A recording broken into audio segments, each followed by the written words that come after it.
মানিকগঞ্জে মানিক থাকাই স্বাভাবিক। সুপ্রিয় দর্শক, মানিকগঞ্জ সিংড়ার উপজেলায় ঘটে গেল অনেক এক প্রকারের আবির্ভাব।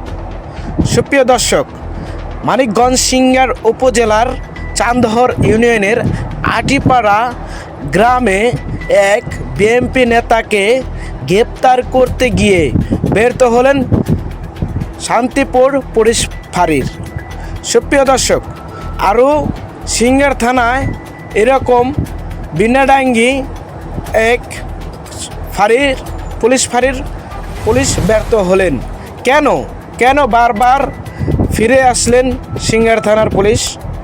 সিংড়ার থানার ওসি জানালেন মানিকগঞ্জের মানিক ফিরে আসবে এবং শান্ত ফিরে আসবে। সিংড়ার থানায় মাদক মুক্ত চায় এলাকা মানুষ। দর্শক, এই যদি হয় সিংড়ার থানার পরিস্থিতি সামনে কি হবে দেখতেই থাকুন জেএম টিভি বাংলার সাথে।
আমার বাপের কাছে তো পাই নাই, বোনের কাছে খবর নাই। কয় কি 5 দিন পর দিন নিছে 4 দিন শনিবার দিন গেছি তো এক ডিউটি অফিসার কয় বসে স্যার আসবো আধা ঘন্টা ওই যায়। আমি কই জিতে লিখবেন না, কয় অফিসার নাই কে, অফিসার পয়সা নিয়ে গেছে। বস নইলাম, কয় কি আপনি মাগরিবের পরে আসেন। ইফতারের পরে 7টার সময় আমি গেছি। আমার নানি, আমি, আমার খালাতো বোনেরা, খালাতো ভাই আর ওই টাকারে নিয়ে গেছি। রাত 10টা পর্যন্ত বসতেছি, অফিসার নাই। মিটিং এ গেছে, কয় নাই। আমি কই কখন খাবো? পরে কাকা কয় কি নন বাইশ জায়গা তাই কালে আসবো। আটটি রাত বলে কতক্ষণ বসতে গাড়ি পাবার না। নন বাইশ যাই, বাইশ চলে আইলাম। বসতাই হাসি আবার যাই, বসতাই হাসি তাই না। আবার কালকে দুপুর কালে গেছি, কালকে 10টা কালে গেছি। আমার জামাই থানার নাম্বার আন দিছে, কয় এটাই ফোন দাও। সকালে আমি ফোন দিছি 8টার কালে। স্যার আমার বাপের আজকে 4-5 দিন ধরে আমি পাই না, থানায় যাই চিঠি নেই না। জনগণের সর্বোচ্চ সেবা দেওয়ার জন্য আমরা আসছি এবং এই ধারাবাহিকতা অব্যাহত থাকবে। আমরা আছি জনগণের সাথে।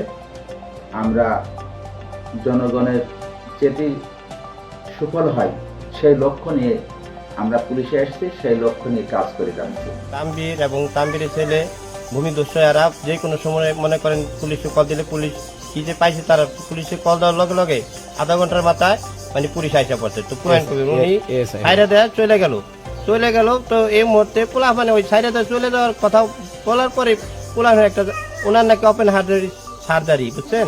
ওই অবস্থায় পোলাহান একটা জাকুর দিচ্ছে, তো ওনার ওপেন হার্টের সার্জারি, এই অবস্থায় উনি ভয় বান্তি পাইছে বোধ হয়। আমাদের কাছে এরকম ভিডিও ফুটেজ আছে, ওনার শরীরে কোনো টাচও লাগে নাই। এই নেতা বানাই দিচ্ছে ছাত্রলীগ, এর নামের সাথে ওই নামের সাথে কোনো মিল নাই। নাম হলে রনি আহমেদ, এটার মধ্যে মনে করেন অন্য একজনের নামের মধ্যে এডিট করে লাগাই দেয়া পরে আমাদের মূলত আমাদের ফ্যামিলি বিএনপির ফ্যামিলি। আমার ওর বাড়ি হইলে আপনার 8 নঙে, আমাদের 9 নঙে। ওরা 8 থেকে 9 এসে বাহাদুরি করে এখানে। পুলিশের টাকা দিচ্ছে 20,000 টাকা দিচ্ছে, পুলিশে ছাইরা দিচ্ছে, আটকে ফেলাইছে। পুলিশ আইসে আটকে ফেলাইছে, রনি এখানে রাখা হয়েছে।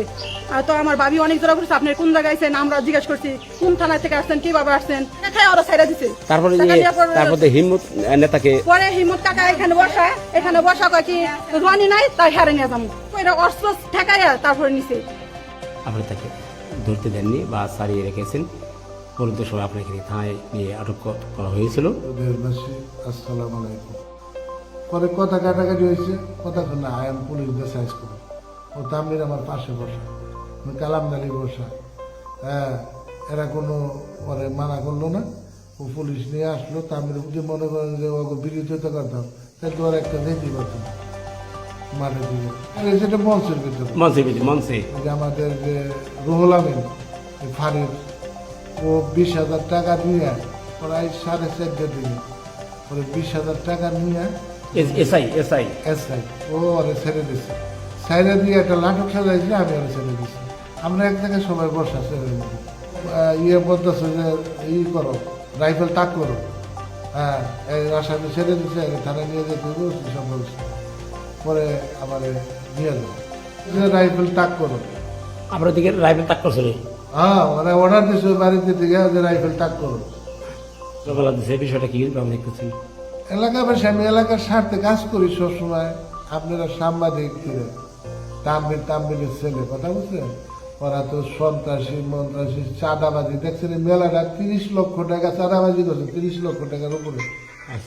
যে তানভীর সর্দার এবং তার ছেলেরা পুলিশ আনছে, এই পুলিশ আনাকে কেন্দ্র করে মারা হয়েছে। বিষয়টা হচ্ছে ওইখানে আমি এবং আমার বাবা আমাদের চরপল্টন চরাটিবার সরকারি প্রাথমিক বিদ্যালয়ে আমন্ত্রিত অতিথি হিসাবে সেখানে উপস্থিত ছিলাম। অতিথি থাকার এক পর্যায়ে হঠাৎ দেখলাম যে এই রনি নামের যে ছেলেটা, সে আমাদের দিকে, আমি যখন স্পিকারটা ধরি, সে আমাদের দিকে তেড়ে আসে।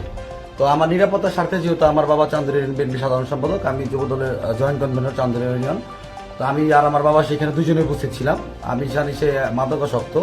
যখন দেখলাম সে উপরে মেজাজ হয়ে আমাদের দিকে তেড়ে আসছে, তখন আমি স্বাভাবিক আমার নিরাপত্তা নিশ্চিতের জন্য, আমি নিরাপত্তাহীনতায় ভোগার কারণে সাথে সাথে আমি তাৎক্ষণিক এটা ফাঁড়িতে ইনফর্ম করি সাথে সাথে যে এখানে আমার নিরাপত্তাহীনতায় আছি, এখানে আমাদের প্রোটেকশন দরকার। যেহেতু রাজনীতি করি, আমাদের শত্রুমিত্র থাকতে পারে, এটাই স্বাভাবিক। তো সাথে সাথে পুলিশ আসে সেখানে। পুলিশ আসার পর তাকে আমাদের শান্তিপুর তদন্ত কেন্দ্রের এএসআই হুমায়ুন কবির তাকে প্রাথমিক জিজ্ঞাসাবাদ করার জন্য তাকে জিজ্ঞাসাবাদ করে, তুমি এখানে বিশৃঙ্খলা কেন করছো। তো আমরা যেখানে বসেছিলাম, তো এক পর্যায়ে দেখলাম যে রনির নেতৃত্বে বা ওইখানে আরো যারা ছিল, পিন্টু, মেহেদি, এরা হচ্ছে অতর্কিত আমাদের হুমায়ুন কবির স্যারের উপর হামলা করে। তো স্বাভাবিক দৃষ্টিকোণ থেকে, যেহেতু আমরা এলাকার স্থানীয় নেতৃবৃন্দ বা আমার বাবার চান্দুরের বিএনপি সাধারণ সম্পাদক, আমরা মানবিক দিক থেকেই আমরা পুলিশকে প্রোটেকশন করার জন্য আমরা সেখানে উপস্থিত হই। যে সেখানে যাওয়ার পুলিশ ফেরানোর জন্য যখন পুলিশের হট্টগোল এক পর্যায়ে হয়ে যায়, তখন আমরা যখন পুলিশের প্রোটেকশন করতে যাই, তো এক পর্যায়ে আমার ভাগিনা ছিল রফিক, তার মাথায় একটি লাঠির আঘাত হয়, সে ঢাকা মেডিকেলে চিকিৎসাধীন ছিলেন। তো ঘটনা এই পর্যন্তই শেষ। সেখানে তার পুলিশ ইনজুর হয়ে শেষ পর্যন্ত আমরা তথ্য পাই যে পুলিশ আমাদের উপজেলা স্বাস্থ্য কমপ্লেক্সে আমাদের পুলিশ চিকিৎসাধীন ছিল, সেটা আমরা শুনতে পাই। তো তারপর কিছুদিন পরে আমরা দেখতে পাই যে এখানে 2 মার্চ সম্ভবত, যে পুলিশ বাদী হয়ে 35 থেকে 40 জনের একটি অজ্ঞাত 35 থেকে 40 জন এরকম একটা মামলা করে। তো আমরা স্বাভাবিকভাবে ইনজুর, আমার ভাগিনা ইনজুর হওয়ার পরেও আমরা কোনো মামলায় যাই নাই। আসলে পুলিশ তদন্ত সাপেক্ষে কারে কারে গ্রেফতার করবে, আমাকে করবে না প্রতিপক্ষের কাউরে করবে, এটা পুলিশের ব্যাপার। এই ব্যাপারে আমার কোনো বক্তব্য নাই। রনি আহমেদ শেখ ফরিদ যুবলীগের সাংগঠনিক সম্পাদক এই নামে একটা কাগজ এডিট করে দেওয়া হয়েছে, অভিযোগ করে দিলে আশিক বা তামির সদর। এটা আমি কেন দিতে যাব? এটা পুলিশ বাদী হয়ে মামলা করছে। তোমার বিরুদ্ধে অভিযোগ আসছে যে রনি পুলিশের গায়ে হাত দিছে। না না, খেলার দিন তো আমরা পুলিশে মারি নাই বা তেমন কিছু না, সব ফুটেজ আছে আমাদের কাছে। পরে অনেক লোকজন হওয়ার কারণে পুলিশ সুন্দরভাবে চলে গেছে আমার লাইখে, আর পুলিশ তেমন কিছু করা হয় না। আর যে মারামারির বিষয়, এটা হচ্ছে পুলিশ যাওয়ার পরে হয়েছে, পুলিশ থাকাকালীন হয় নাই। মুরব্বীরা আসুক, তারপর আমার নিজের সমস্যা পরে আসছে, টাকা আসছে, এরা আসছে, আইসার পরে এরা কথা সমঝোতা করছে, তাদের সাথে কথা বলছে, পরে আমাকে ছেড়ে দিচ্ছে আর কি।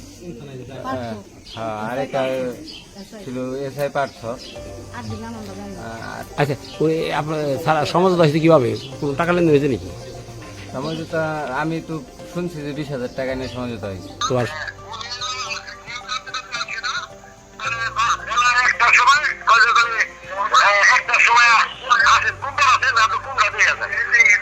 কিন্তু উনি করছে নাকি আগে আছে যে আসামি করছে লোকের কোনো গাড়ি মিটিং করছে আইসনের আগে মিটিং করে দিলে